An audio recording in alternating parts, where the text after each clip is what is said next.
What's up PC building community? Today, quick review lang tayo ng isang basic PC case galing sa G-Storm.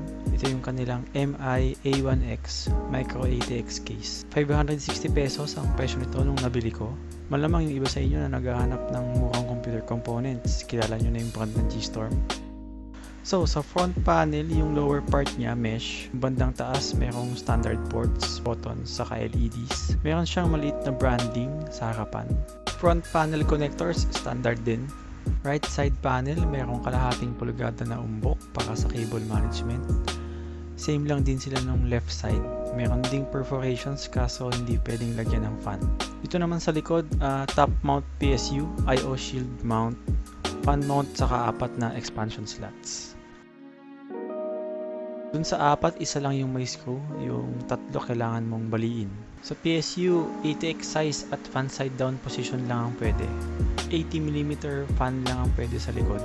Dito sa taas, close siya dahil andun nga yung PSU.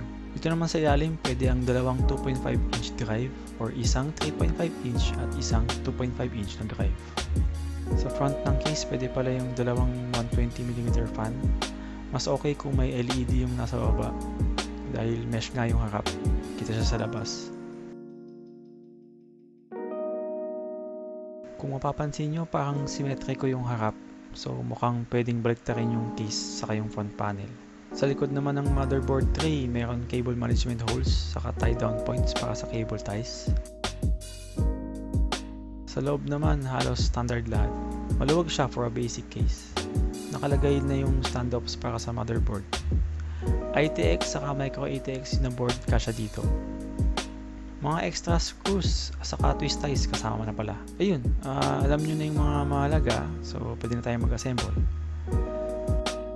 Quick tip lang pala muna, bago nyo ilagay yung component sa loob, itest nyo muna yung mga electronics ng case kung gumagana.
So ayun guys, tapos na yung sample build. Okay naman yung pag-assemble. Overall, swabe naman yung proseso since simple lang din yung build.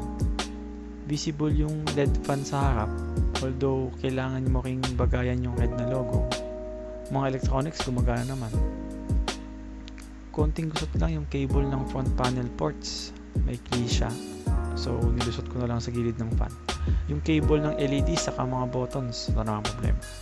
Saka pala yung butas para sa CPU power cable, hindi kasya yung plug. Medyo pinwersa ko siyang luwagan.